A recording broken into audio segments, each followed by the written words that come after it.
Halo adik-adik, ketemu lagi dengan kakak. Pada pembelajaran kali ini, kita akan menyimak video pembelajaran kelas 4 dari buku tema 2, subtema 3, pembelajaran 2 yang berjudul Selalu Berhemat Energi dan juga pelajaran pendidikan lingkungan hidup. Adik-adik dimohon untuk menyimak video ini sampai akhir ya, dan kerjakan tugasnya.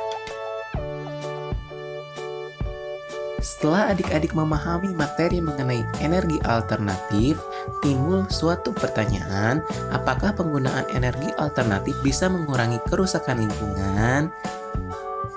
Lalu, apalagi yang bisa kita lakukan untuk mengurangi kerusakan lingkungan?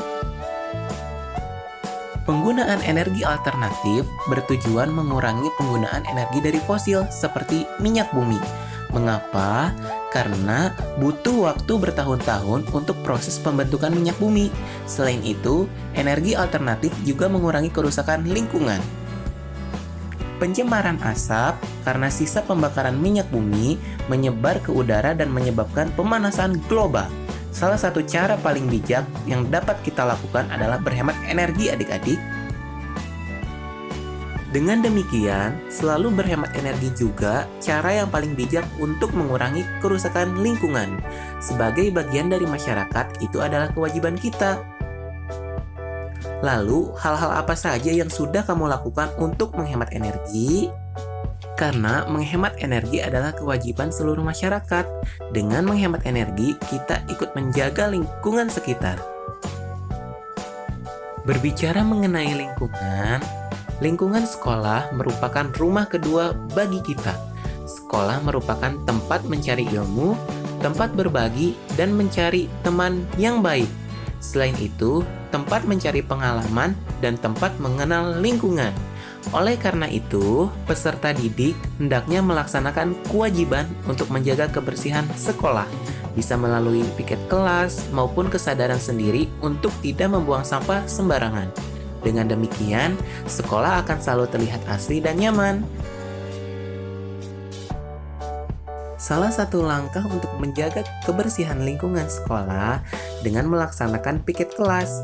Adapun tugas-tugas dari piket kelas adalah yang pertama, menyapu lantai, yang kedua, membersihkan kaca jendela, yang ketiga, merapikan meja dan kursi, yang keempat, menata pajangan dalam kelas, yang kelima, membersihkan sampah di halaman, yang keenam, menyiram tanaman, yang ketujuh, menyiapkan alat belajar di kelas, dan yang terakhir, menjaga kebersihan dan ketertiban kelas.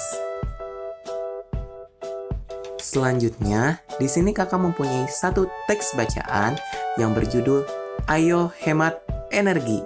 Mari kita baca bersama-sama ya adik-adik. Hari ini, Udin dan teman-teman belajar mengenai energi minyak bumi. Di awal pelajaran, Pak Burhan menyajikan sebuah gambar mengenai proses pembentukan minyak bumi.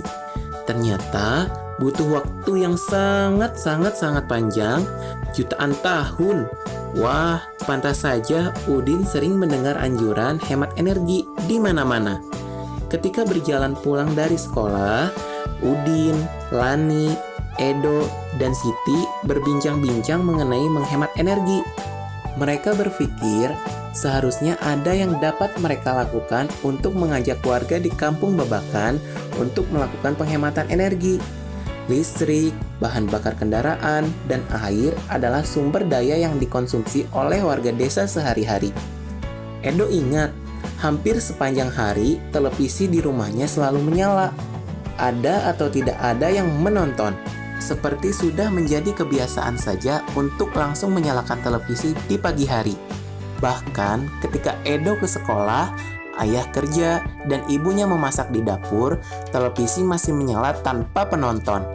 Nah, itu satu hal yang dapat Edo lakukan. Mengingatkan anggota rumahnya untuk menghemat penggunaan listrik. Memang, memperoleh aliran listrik adalah salah satu hak masyarakat. Tetapi perlu diingat bahwa kewajiban pemakai listrik bukan hanya membayar tagihan, tetapi juga harus menghemat pemakaian. Lani juga ingat Ibunya selalu mengendarai sepeda motor untuk urusan apapun. Bahkan belanja ke warung Pok Minah di ujung kampung pun, ibu mengendarai motor. Lani menyadari ia harus mengingatkan ibu untuk menggunakan kendaraan seperlunya. Ibu perlu menghemat bahan bakar motor. Untuk jarak yang dekat, lebih baik berjalan kaki atau naik sepeda. Lebih hemat, lebih murah, dan lebih sehat. Udin dan Siti jadi berpikir keras. Pasti ada yang dapat mereka lakukan untuk mengajak keluarga dan warga sekitar menghemat energi. Walaupun masih anak-anak, mereka pun menggunakan hak mereka sebagai pemakai energi. Jadi, mereka pun mempunyai kewajiban untuk melakukan penghematan. Akan lebih baik lagi jika mereka bisa menjadi pengingat warga. Ayo menghemat energi. Tugas hari ini, berdasarkan teks tadi, jawablah pertanyaan berikut ini. Yang pertama, mengapa kita perlu menghemat energi?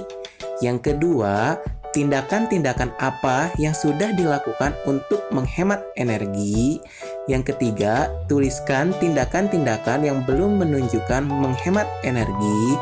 Dan yang terakhir, hal baik apa yang bisa kamu pelajari dari cerita di atas? Jangan lupa kerjakan tugasnya ya, dan kirimkan pada Bu Guru. Sekian pemaparan materi pada video pembelajaran kali ini. Tetap semangat dan jaga kesehatan. Sampai jumpa di video selanjutnya ya. Bye-bye.